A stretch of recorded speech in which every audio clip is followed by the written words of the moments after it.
Noticias últimas de Venezuela. El presidente Nicolás Maduro ha hecho una grave amenaza.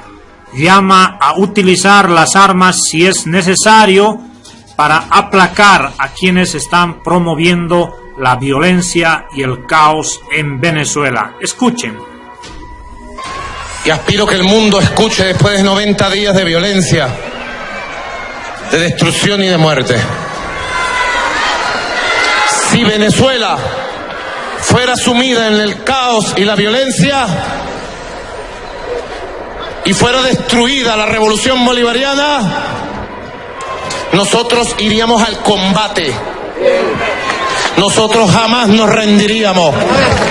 Y lo que no se pudo con los votos, lo haríamos con las armas. Han escuchado, amigos, saquen ustedes sus propias conclusiones. Por favor, déjenmelo en un comentario. A continuación, todo el reporte y el compilado para actualizar toda la información de las protestas, las manifestaciones. Lo más grave, ya van 86 muertos en Venezuela en toda esta serie de protestas que ha durado ya casi 3 meses. Han sido 3 meses de violentos enfrentamientos que han causado estragos entre la población y han dejado docenas de muertos y centenares de heridos. Esto es lo que sabemos. La cifra actualizada y oficial de muertos es de 86, según el Ministerio Público de Venezuela. Tan solo en las últimas 24 horas murieron 5 personas en los enfrentamientos. 4 de las muertes se produjeron la noche del viernes en Barquisimeto, estado Lara. Y mientras los familiares de los que fallecieron lloran a sus seres queridos, las protestas en las calles no cesan en Venezuela. Hoy se produjo una más en Caracas. Jorge Luis Pérez Valeri ha estado cubriendo este ángulo de la noticia y nos acompaña en vivo desde la capital venezolana. ¿Qué tal? ¿Cómo estás, Jorge Luis? Adelante. ¿Cómo estás, Rafael? Un gusto saludarte a ti y a toda la audiencia. Efectivamente es el día número 92 de protestas desde que inició este movimiento a comienzos del mes de abril, cuando se produjeron esas polémicas sentencias del Tribunal Supremo de Justicia que arrebataron por momentos las competencias de la Asamblea Nacional venezolana bajo control de la oposición, y que ha desatado desde entonces estos 3 meses, como tú decías, de manifestaciones que en muchos casos han tornado en violencia, y particularmente violento ha sido en la última semana en el interior del país, en la ciudad de Barquisimeto, como mencionabas. Al menos 4 personas murieron en hechos violentos que derivaron las protestas en esa zona. Pero aquí en la ciudad capital, en Caracas, el día de hoy también ha habido una movilización por parte de los opositores convocada por la Mesa de la Unidad Democrática. Esto en apoyo a la fiscal Luisa Ortega Díaz. Es un apoyo que de cierto modo resulta controversial al recordar que hace tan solo 3 meses la fiscal Ortega era vista como una aliada cercana al presidente Nicolás Maduro. Justamente conversamos con algunas de las personas que opinan sobre su apoyo que están brindando a esta figura, a la figura de Luisa Ortega Díaz, y esto fue lo que nos dijeron. Yo no estoy aquí defendiendo a la fiscal. Me alegra que después de 1 año y medio haya entendido que las cosas tenían que hacerse como se están haciendo ahora, pero lamentablemente lo hizo muy tarde. Que realmente creo que ella tiene mucha parte de culpa por lo que está pasando, porque ella se tuvo que haber pronunciado fue en enero del año pasado, cuando la Asamblea se pronunció en contra de todos esos nombramientos ilegales. A esa señora se le despertó el corazón. Ella es nuestra salvación. Quiera o no quiera, así tenga alas de plomo, porque enjuició a Leopoldo López. No sabemos. Ella está en los caminos, está por el bien, está luchando por la democracia. Rafael, y se espera que esta semana además sea una semana de mucho movimiento, no solo desde el sector oficial ante este antejuicio de mérito que se le va a llevar a cabo, que va a iniciar su primera sesión el día martes 4 de julio en contra de la fiscal general Luisa Ortega Díaz. Recordemos que ha sido la propia sala plena de la máxima corte venezolana la que ha aprobado un antejuicio de mérito a solicitud del diputado oficialista Pedro Carreño, quien considera que Ortega Díaz ha cometido errores graves durante su administración recientemente a cargo del Ministerio Público, y por otra parte parte, también la fiscal Luisa Ortega Díaz está emprendiendo acciones en contra de militares de alto rango del gobierno venezolano, entre ellos el excomandante de la Guardia Nacional Bolivariana y ahora jefe del Distrito Capital en Venezuela, el mayor general Antonio Benavides Torres, y también en contra del jefe de la inteligencia bolivariana, acusados ambos de violaciones de derechos humanos durante el control de las manifestaciones que iniciaron hace 3 meses y que dejan hasta el momento un saldo de 86 personas fallecidas. Jorge Luis Pérez Valeri reportando en vivo desde una lluviosa ciudad de Caracas y también con mucho viento. Gracias, Jorge Luis. Hasta la próxima. Y ciertamente esta ha sido una convulsionada semana para Venezuela. Repasemos a continuación algunos de los acontecimientos que del país sudamericano hicieron noticia. El martes, el presidente Nicolás Maduro lanzó una amenaza que ha causado gran preocupación entre los miembros de la oposición venezolana y la comunidad internacional. Escuchemos. Y aspiro que el mundo escuche después de 90 días de violencia, de destrucción y de muerte. Si Venezuela fuera sumida en el caos y la violencia y fuera destruida la revolución bolivariana, nosotros iríamos al combate. Nosotros jamás nos rendiríamos.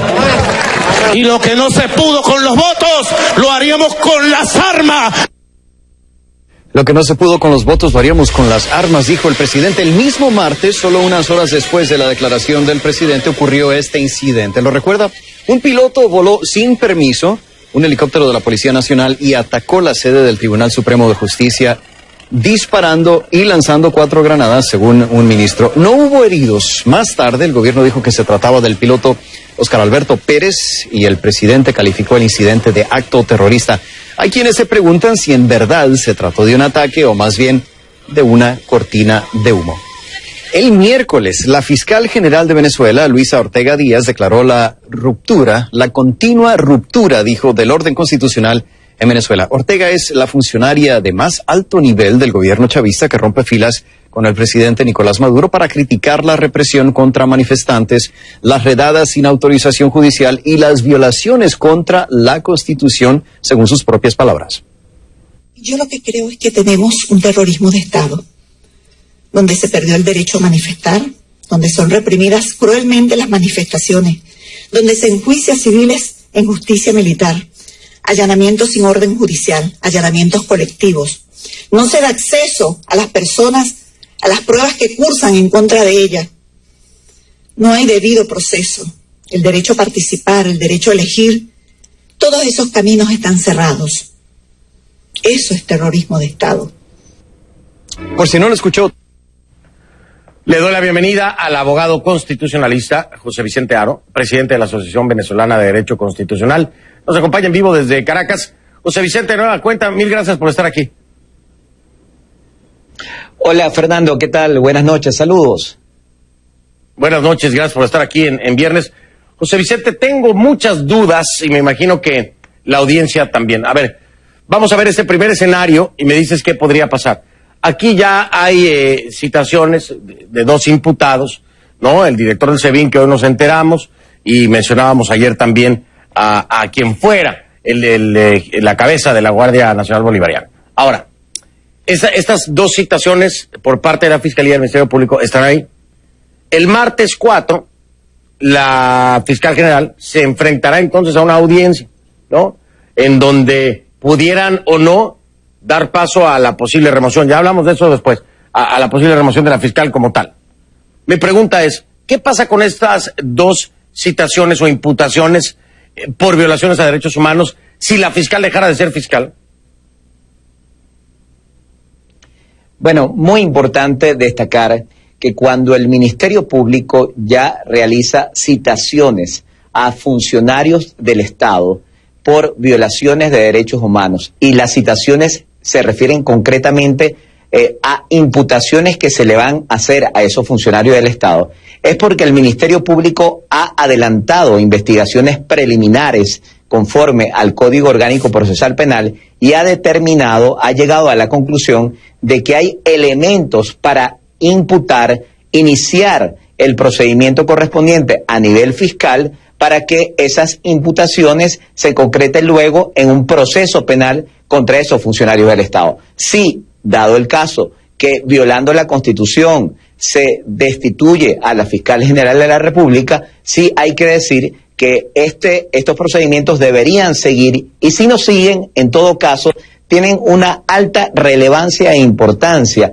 desde el punto de vista nacional, pero especialmente internacional, porque al haber dado este paso la Fiscal General de la República, se está de alguna manera agotando y poniendo un grano de arena para agotar los pasos previos o recursos internos que se tienen que realizar en materia de derechos humanos cuando se van a denunciar estos asuntos ante instancias internacionales como la Comisión Interamericana de Derechos Humanos, como lo que es la Corte Penal Internacional u otros organismos internacionales en materia de derechos humanos, como es el caso de la Organización de las Naciones Unidas. Perfecto. Ahora, y ya que lo has dejado establecido y el que se supone deberían de continuar las investigaciones, vemos que la fiscal o el Ministerio Público aprieta cada vez más, ¿no? Este es el segundo alto oficial, alto funcionario que ha sido imputado.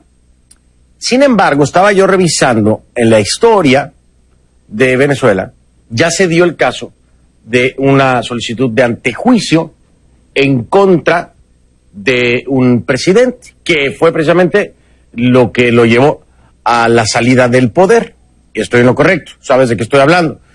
¿Tú crees que sea el momento o existe la posibilidad de que la fiscal general, el Ministerio Público, presenten antejuicio en contra del presidente Nicolás Maduro, teniendo ya en cuenta una cadena de mando con 2 altos oficiales o funcionarios que presuntamente han violado derechos humanos? ¿Lo ves como una posibilidad? Porque lo puede hacer la fiscal, lo puede hacer el Ministerio Público, ya está registrado en la historia venezolana.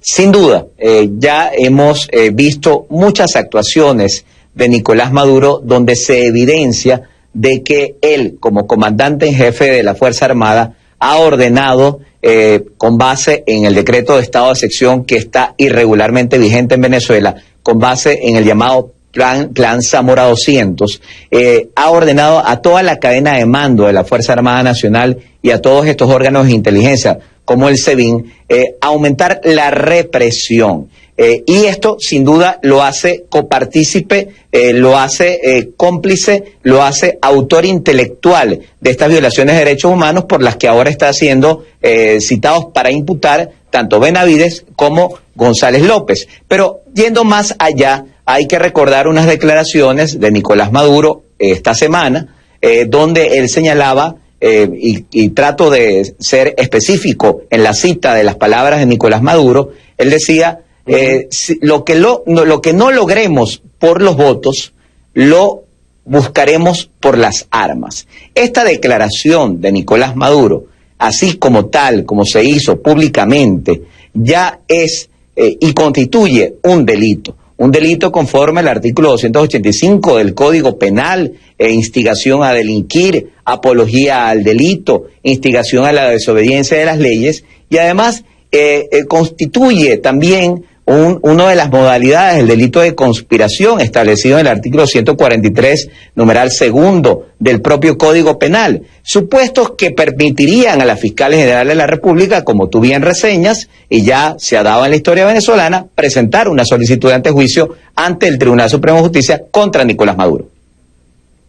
Es decir, que los elementos, el sustento, la base, el motivo, se encuentran ya en la mesa, solamente hace falta el accionar de la Fiscalía, el accionar del Ministerio Público. Mi pregunta me la respondo después de la pausa. Si llegase a darse eso en los próximos días, vamos a pensar que el lunes se presenta la solicitud de antejuicio en contra del presidente Nicolás Maduro. Y el martes y los subsecuentes días nos quedamos con que la fiscal Luisa Ortega deja de ser la fiscal. ¿Qué pasa con ese antejuicio en contra del presidente Nicolás Maduro? ¿Me respondes, José Vicente, si te parece, después de la pausa? Esto en proyección y en especulación de lo que pudiera o no pasar. Que quede claro, no tengo información ni bajo la manga ni en ningún lado que apunte hacia allá. Pero son escenarios que hay que tomar en cuenta por las acciones tomadas por la Fiscalía en estos últimos